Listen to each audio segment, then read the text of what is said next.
The Jeff Porter Chronicles, The Day Earth Changed, Book 1, by Ed Kaufman. Published by Cartoon News Publishing Company. Ohio Air Traffic Control. Yes, I hear you. Are you reporting a UFO? Yes, damn it, I'm reporting a UFO. We are sending help to you now. Come back. Static. Somewhere in Ohio. It was a day like any other I have known. What I didn't know was how things on Earth would change by the end of the day. I was just finishing up in my laboratory. I am a geneticist and a mechanical engineer. I am the director of this lab. We are trying to develop invisibility through genetic engineering. We have made great progress with our efforts. The lab group has actually caused some insects to disappear for short periods of time, or close. Well, I guess everyone has left for the day, leaving me to close the place. I shut down the main computer and saved all data to a flash drive. We do this every day, so if anything happens to the computer, we don't lose our important data. I put the flash drive into my pocket, grabbed my bike, and left. I rode my bicycle to and from work when the weather was good. On this spring evening, it was about 60 degrees with sporadic clouds in the sky. As I was approaching home, I could hear a low humming sound. I thought for a moment it was a bee buzzing around me. I stopped my bike and started looking around. Out of the corner of my eye, I saw something up above the clouds. I looked straight up into the clouds. Flying just above the clouds was a giant ship. I just stood there in awe. 1 week earlier. Okay, Joe, show me what we have. I can only produce 5 nanobot drops. How are you getting it to migrate to the carpenter ant? The ant has a positive charge, and the nanobot drop has a negative charge. Let's do it. Joe pressed the charge button. In less than 3 seconds, the carpenter ant completely disappeared. 5 seconds later, the ant reappeared. That's it? 5 seconds of invisibility? I'm afraid so, although I have had some luck with other nanobot drops that lasted for 40 seconds, but it doesn't achieve total invisibility. The ant is only translucent. Well, that will have some application as well. Yeah, it's promising too. If you need any calculations completed or engineering concepts looked at, let me know. With that being completed, I needed to write a report to the Government Oversight Committee. These guys want to know every little detail and kept up to date on everything. If they think something is being held back, they could pull my federal funding. This kind of technology is way too important for that to happen. The committee doesn't need specifics with the technical parts, just that we are making progress, and that is exactly what I give them. The government is so nervous about this technology that all of our computer hard drives are equipped with a small shaped explosive. If anyone tries to tamper with it or transfers data without the proper codes to do so, bam! So when we or anyone else is copying from the hard drive, we need to be extremely careful. The whole computer won't blow, but the hard drive will be destroyed. Security, isn't it a wonderful thing? With that, I transferred the new data to my flash drive. Transfer complete. Present day, 1 week later. I composed myself and started pedaling for home. My apartment was just around the corner. When I got there, some of the residents were outside looking at the huge ship. The ship was now along the horizon, taking up a great deal of the skyline. It was dusk, and the ship could be seen emitting a bluish light. Then, all of a sudden, a sound came from the ship. Oh my God, look at that giant ship beyond those trees. We want Jeff Porter. We want Jeff Porter. We want Jeff Porter. My eyes widened and goosebumps ran down my body from fear, hearing my name being announced. Jeff, are they calling for you? I really don't know. I'm not the only Jeff Porter in the world. Yeah, but they are really close to you right now. Yeah, that kind of worries me. I think I'm going to get out of this area. You haven't seen me today. Okay, you got it. I ran to my car where I keep an emergency go bag. My go bag has survival gear in case I get stranded in my car or if there's a natural disaster. I guess an alien ship in my neighborhood counts. My go bag has everything I need to survive on my own for a few days at a time. I'm taking my bike because I will be able to go into places my car will not go into. Remember, you all haven't seen me today. Okay, I'll remind everyone. Jeff, be careful. The alien ship was on the eastern horizon, so I rode west. As I rode away from the ship, all I could hear was, "We want Jeff Porter." There is a small wooded area a couple of miles away from my apartment. I am spending the night there. Tomorrow, I need to get back to my lab and talk to Joe. We need to do a full shutdown. We want Jeff Porter. We want Jeff Porter. We want Jeff Porter. I don't think I'm going to get much sleep tonight. I hunkered down in the wooded area for the night. As I looked towards the direction of the great ship, it illuminated the eastern sky with an eerie blue hue. I could still hear faintly in the distance, "We want Jeff Porter." After a while, the great ship quit broadcasting, and I fell asleep. I woke just before daybreak. I could still see the blue hue from the ship in the morning sky. I gathered my stuff, packed up, and started towards my lab to meet up with Joe.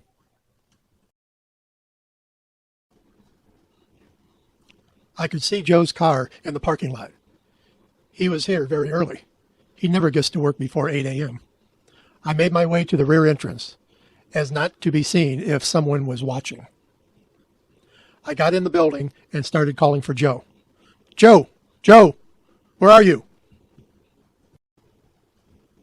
Joe, what the hell happened?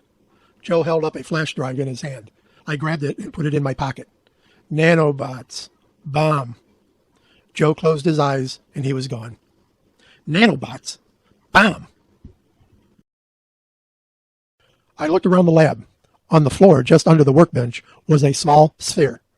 There were LED symbols flashing on the surface. I ran to the back door, got to my bike. I pedaled as fast as I could to get out of there. I got about 100 yards away from the building, and the whole thing exploded. It nearly knocked me off my bike. As I was speeding away, the building exploded with fire and debris. Strangely, the building debris didn't fly outward. It mostly was contained within the perimeter of the parking lot. Lucky for me, I was well beyond the lot when it exploded. I lost my helmet. I rode fast and hard for 10 minutes or so. I stopped at a convenience store. I could still hear the sirens converging on the lab. All I could think of is the cops are going to think me as a suspect. I can't go to them right now. My gosh, not only do the aliens want me, now the cops will be after me. Shit.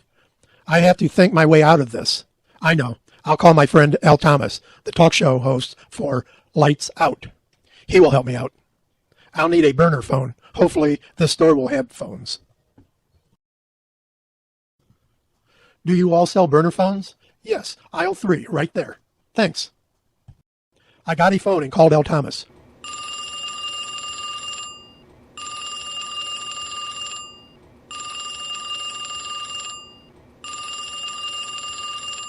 Hello, this is Al. Al, Jeff Porter here. How the hell are you, Jeff? Not that great. What's wrong?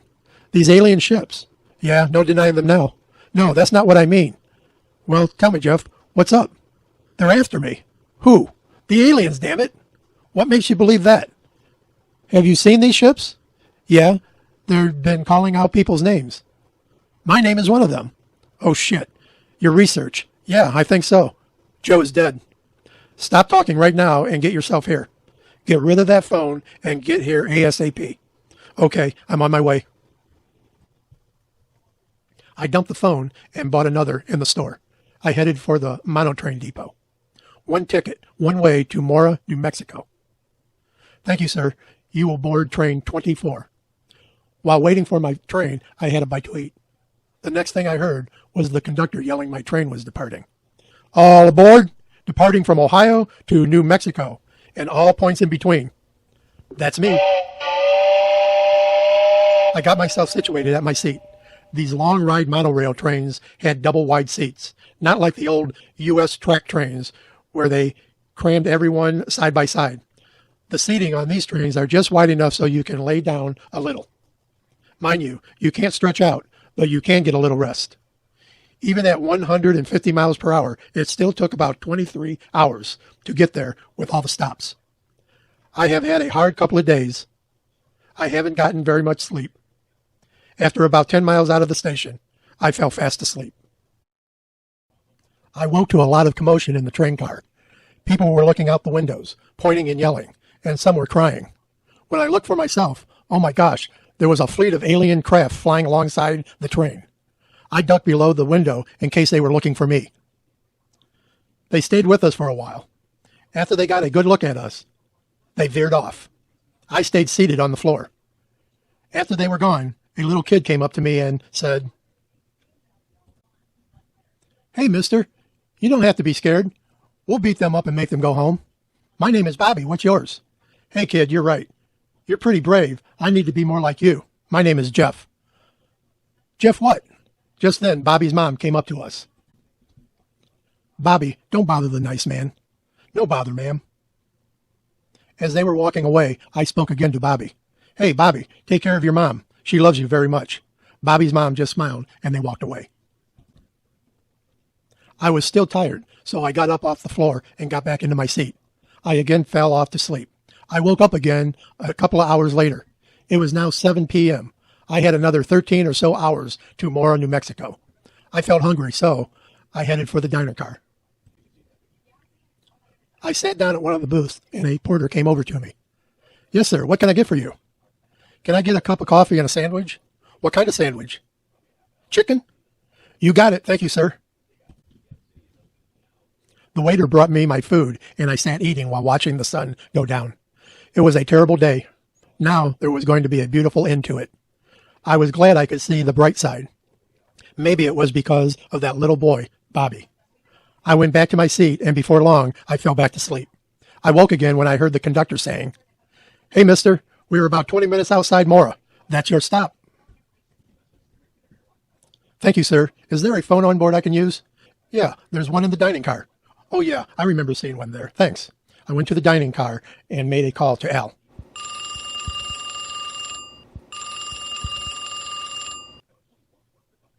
Hello? Al, it's me. I'm calling you from the train. We will be pulling into the depot in just about 15 minutes. I'll be there. Bye. Train at the small depot at Mora, New Mexico. The depot at Mora is just a standing, no frills. Buses come here every few hours to take passengers to their final destinations. Lucky for me, Al is picking me up. He doesn't live very far from this depot. The train got in right on time. I immediately went to the cargo car to get my bike. Like I thought, Al was already here. Al, it's great to see you again. Brother, the same goes for me. Thanks. Listen, I'm really sorry about Joe. We have to talk. Let's get to the house. I loaded my bike onto the back of Al's truck, and we were off to his house.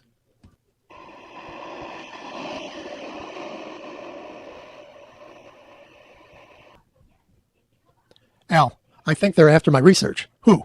The damn aliens, that's who. Calm down, Jeff. We don't know that. Then who else?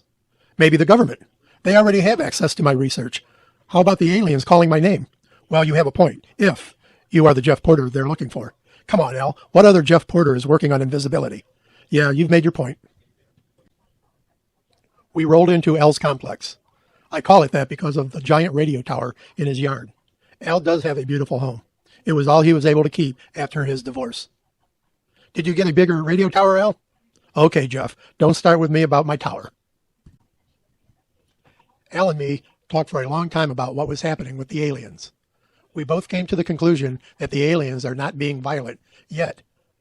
We did talk about how some people have reported that some of these ships appear to be opaque, not solid like transparent. So the possibility exists that they were here for a long time, but we couldn't see them because they possess invisibility. Al and I also concluded that the aliens may be losing the ability to stay invisible. That could be why they are calling for all of these people. What we couldn't understand is what all of these people have in common that could contribute to the invisibility factor. Al thought we should go on the air and discuss this with the calling audience. This may draw in common people with their experiences and scientists with their ideas. I concurred. We'll do it on tonight's show. A few hours before showtime, the President of the United States came on the air and gave an address. My fellow Americans, we are encountering an invasion of an alien of unknown origin. We didn't think them to be violent until now. We believe they are responsible for several building explosions here in the U.S. and around the world. This is all being looked at very carefully, but the information comes with high reliability. Therefore, this administration is initiating a stay-at-home order for all Americans. We will do this with the support of all the state governors. This is not martial law. This is a strong recommendation from this government. We need to understand that the aliens' intentions are and what they want from us. We are trying to keep everyone safe while we do this. I am doing this in conjunction with other cooperative nations around the globe. When more information becomes available, I will come back on the air and address all of you. Be safe. Al and I had dinner, and both of us had a nap before showtime. Showtime was at 12 midnight. From coast to coast and around the world and everywhere in between. Hello, everyone, and welcome to Lights Off. This is your host, Al Thomas. Tonight, we have a guest that is an engineer and a geneticist, all rolled up into one smart scientist. We will be talking about the aliens that have appeared in our skies in recent days, why they are here, and what do they want. To keep our guest safe, I will be calling him Bill.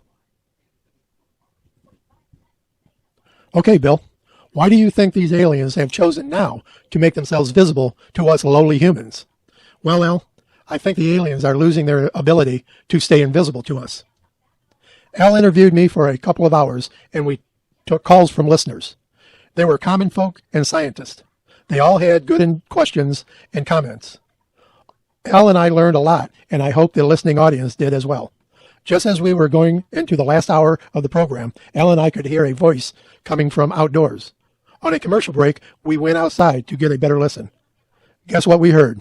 Yes, we want Jeff Porter. We want Jeff Porter. We want Jeff Porter.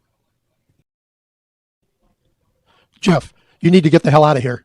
I will put the show on a recording and take my truck down the road to my little bunker.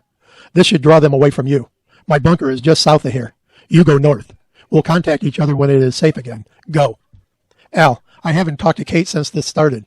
I didn't want to put her in danger. Could you call her and explain it to her and tell her I will be in touch soon? Sure, buddy. You got it. Now get the hell out of here. Thanks, Al. I'll talk to you later. Al put the broadcast on auto and took off to his bunker. I took my bike and headed north, like Al told me. North took me through a wooded canyon area, giving me some cover for a couple of miles. After that, I will be in the open. Hopefully, the ship will follow Al in his truck. I think the aliens have been with us for a while. They have been invisible until now. The invisibility is wearing off for some reason. The ships became visible first. Now the aliens are becoming visible. They are after our technology for invisibility and who knows what else. They are going after scientists like me, Jeff Porter, all around the world. We are on the run. See it all unfold in Book 2 of the Jeff Porter Chronicles.